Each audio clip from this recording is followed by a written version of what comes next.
కోల్కతా హత్యాచార ఘటనలో ఎఫ్ఐఆర్ ఆలస్యంగా నమోదు చేయడంపై సుప్రీంకోర్టు ఆగ్రహం వ్యక్తం చేసింది. వైద్య కళాశాల ప్రిన్సిపల్ ఈ ఘటనను ఆత్మహత్యగా చిత్రీకరించేందుకు ప్రయత్నిస్తున్నారని ఆక్షేపించింది. దేశవ్యాప్తంగా వైద్యుల భద్రత కోసం జాతీయ ప్రోటోకాల్ రూపకల్పన కోసం 10 మంది సభ్యులతో టాస్క్ ఫోర్స్ కమిటీని ఏర్పాటు చేసింది. 3 వారాల్లో మధ్యంతర నివేదిక, 2 నెలల్లో పూర్తి నివేదిక సమర్పించాలని సుప్రీంకోర్టు ఆదేశించింది.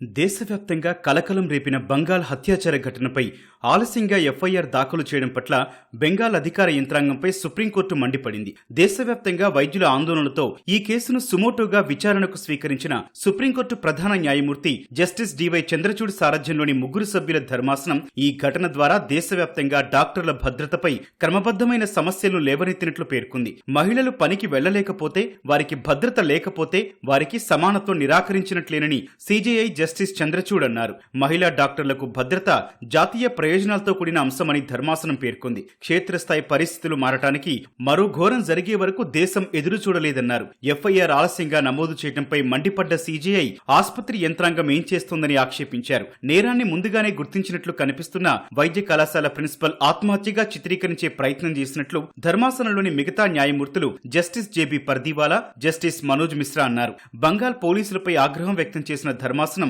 ఆర్జీకార్ ఆసుపత్రిలోకి వేలాది మంది అల్లరి మూకలు ఎలా ప్రవేశించారని ప్రశ్నించింది. ఎల్లుండిలోపు ఈ కేసు దర్యాప్తు పురోగతిపై నివేదిక సమర్పించాలని సిబిఐని ఆదేశించిన సుప్రీంకోర్టు ఆర్జీకార్ ఆసుపత్రిపై జరిగిన దాడి ఘటనలో ఎల్లుండి కల్లా నివేదిక అందజేయాలని బంగాల్ ప్రభుత్వాన్ని సూచించింది. వైద్యులు తిరిగి విధుల్లో చేరేందుకు వీలుగా ఆర్జీకార్ వైద్య కళాశాల ఆసుపత్రికి భద్రత కల్పించాలని సుప్రీంకోర్టు సిఐఎస్ఎఫ్ ను ఆదేశించింది.